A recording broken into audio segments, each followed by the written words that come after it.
sidii aad tahay dhalaan anoo ku dooldhooliyo ku dhowro kuna xushmeeya sidii dhalo ama sabeed anoo dhulka kaa ilaasha naftayda tiyood ku dheerto kal iyo kuu jecel si dhaba dhibtayda adoo ogsoon maxaad ii dhayalsataa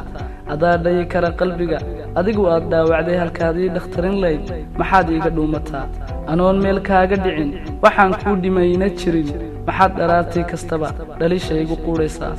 markaan isku yara dhacnaba maxaad u dhaqaajisaa markaan dembiyoo dhan iyo wixii ina soo dhex galay anigu dhabarka u ritaba sidii aad doohan tahay amase tahay dhagax tixeed maxaad isu dhega martaa qalbiga dhagax uga dhigtaa